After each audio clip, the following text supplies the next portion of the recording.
Hey, what's up? I'm Kieran. This is going to be a 4, maybe 5-part video on my studio here. Uh, you'll be able to see it from this angle up here, that camera, also my screen capture. So, in general, we're going to go through firstly Adobe Audition, my favorite DAW, how I have my presets set up, everything like that.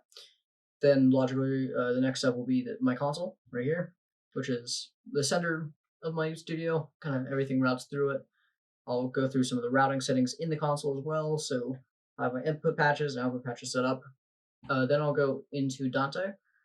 So Dante is an audio over IP platform and how the audio actually goes from my console to my computer and back.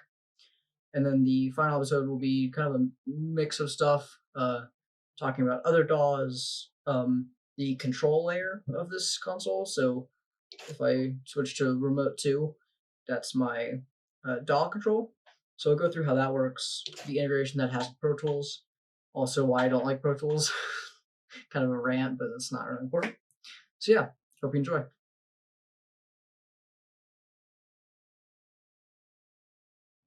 Okay, so we're gonna go ahead and get started talking about Adobe Audition. Why it's my favorite DAW, why I have other DAWs. As you can see in my hotbar down here, I do have Audition, as well as Pro Tools and Mixbus, but I prefer Audition, especially for tracking. So let's go ahead and get started with me showing you how I have my sessions templated. So if you look here, kind of have my new multi-track session window on the screen. And if I go and I say, I don't know, make a new random session name, if we go to template, you'll see that I have 3 Dante templates. So I have 4 stereo, 8 mono, mono, and stereo. So basically, this will take, of the 16 inputs that I have from Dante into my console, it'll be, as the name implies, all mono, all stereo, or 4 stereo and 8 mono. So for this test, we're going to go ahead and go to 4 stereo, 8 mono. So I go there and I create a new one. Now, this might crash the recording. So if it does, we'll know. But as I do that, I also have to go into my console and switch over to uh 4 stereo 8 mono template, or that's what the scene's called. So as I recall that, you'll see some faders fly. It's not super interesting, but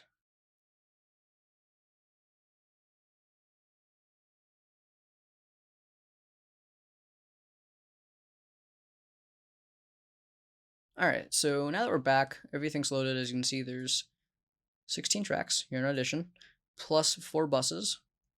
And you can see the Dante routing on these as well. I'll get into that here in a minute. But basically, if I now go to my second window, this is my mixer page. So if I go into Remote Layer 2 on console, I can see that's affecting my Audition layers instead of my actual console layers. I can bank through, whatever.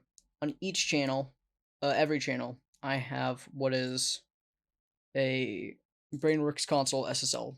So as we look back here, we'll see that this is the SSL channel strip. It's through Plugin Alliance. I have a monthly subscription for it.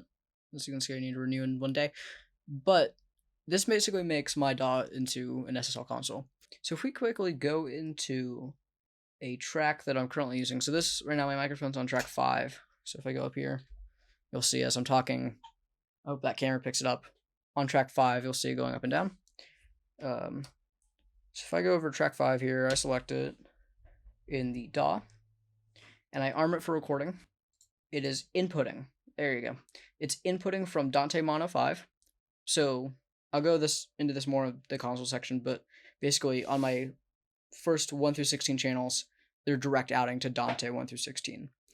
So that's post fader as well, right? So if I move this up, see you'll hear it, but you'll also see it in Audition, despite the fact that that fader isn't going up and down on the remote layer, like that. You'll see the volume going up and down. So this is the same effect, same channel strip as I have on everything else, except here it's on channel 5 and it's getting an input signal. So you can actually see there's about 18 milliseconds of delay, which means I wouldn't want to track with this on, especially input monitoring, because it would get annoying. Can't really play drums with it or anything, but it does look and sound fairly accurate. like I said, the delay's a bit much. But if I do this and turn the gain up, you'll see that that's obviously way hotter than it was. And if I turn it down, it'll be way quieter. So you'll see that's doing it in real time, even though it's minorly delayed. And it, like I said, turns my shitty little DAW into an SSL console in some ways, obviously. Basically every template is the same for me. It always have 4 bus tracks, always outputting to the same thing. The reason why I like Adobe Audition so much, for one, I grew up with it.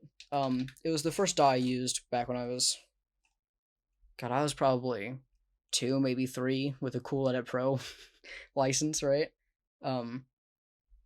And then moving forward, 5, 6. I think there's a photo of me in front of what is essentially, it would be Cool Edit Pro at the time on my Windows XP computer in my bedroom, because I really wanted a mixer. In fact, I actually bought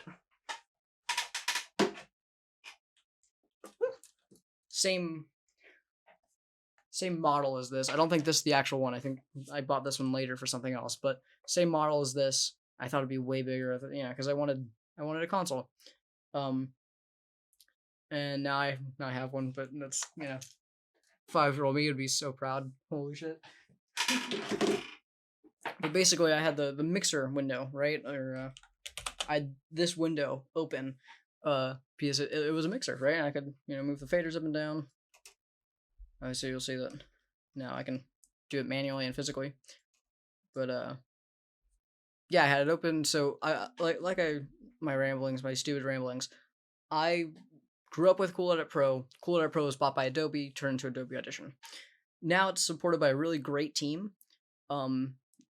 Pretty active on Reddit as well. Dig'em, I think he's also a moderator in r/Adobe Audition, but he is one of the developers on Audition.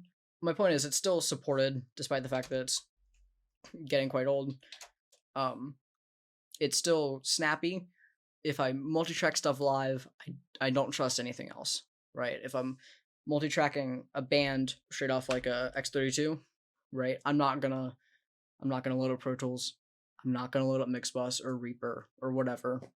I'm gonna load up Audition because it's rock solid, especially while multi-track recording. I do now want to go on to how I have my, let me see if I can find it, input patches set up.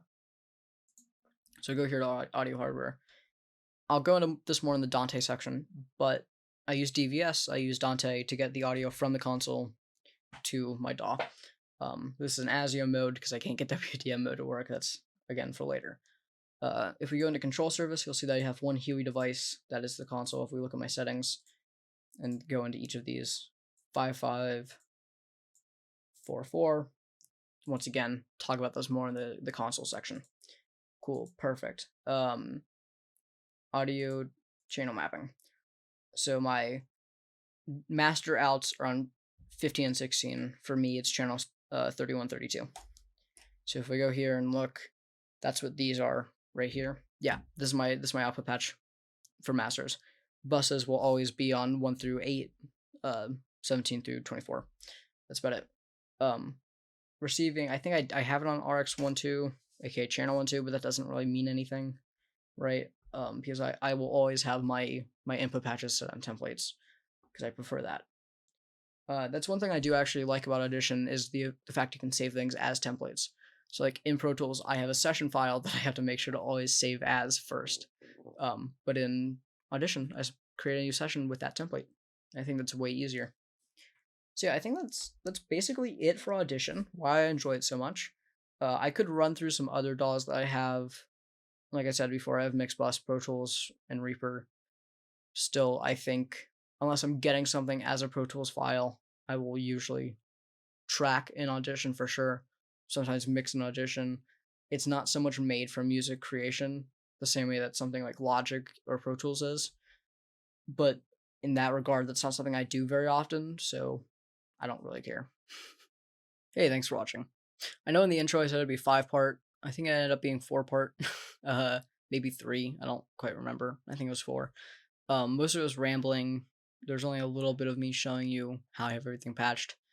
I'd honestly be surprised if I ever edit this and get around to uploading it. I think I might want to do the scripted in the future. But if you have any questions, let me know in the comments down below. I'm more than happy to answer them, if not in a response comment, in a response video. And yeah, that's about it.